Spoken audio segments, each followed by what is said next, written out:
হাত পেতে তরিতার কাছ থেকে গয়না উদ্ধার করে গজাননের আরতির আগেই গজাননের হার ঠাম্মির হাতে তুলে দিল সুধা। হ্যাঁ বন্ধুরা, আমরা এমনটাই দেখতে পাবো শুভ বিবাহ ধারাবাহিকের আগামী পর্বগুলোতে। তরিতাই যে গজাননের সমস্ত গয়না চুরি করেছে জানতে পেরে সুধা ফাঁদ পাতে তরিতাকে হাতে নাতে ধরার জন্যে। সুধা ইচ্ছে করে তরিতাকে শুনিয়ে শুনিয়ে বলে, আজকে বসু মল্লিক বাড়িতে পুলিশ আসবে 4টার সময় গয়না উদ্ধার করতে। আর এটা শুনেই তরিতা ধরা পড়ার ভয়ে গয়নাগুলো নিয়ে বসু মল্লিক বাড়ি থেকে বেরিয়ে পড়ে পাচার করার জন্যে। আর সুধা নজর রাখে তরিতার উপর। অপরদিকে গণেশ পুজোতে আসা গেস্টরা সবাই সুধার খোঁজ করছে। অপরদিকে সুধা, তেজ, ঝিনুক ও সমুদ্র বিজিত সবাই সুধার প্ল্যান মতো কালো পোশাক পরে ডাকাতের ছদ্মবেশে তরিতার পিছু পিছু গিয়ে তরিতার দিকে বন্দুক তাক করে। আর তরিতাও প্রাণের ভয়ে নিজেকে বাঁচাতে সমস্ত গয়না সুধার হাতেই তুলে দেয়।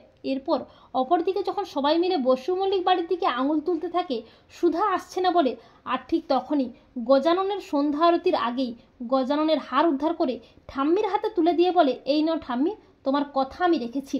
আর সুধাকে দেখে সবাই অবাক হয়ে যায়।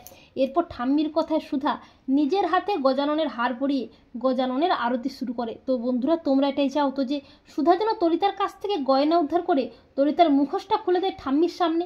কমেন্ট করে এক্ষুনি জানিয়ে দাও তোমাদের মতামতটি।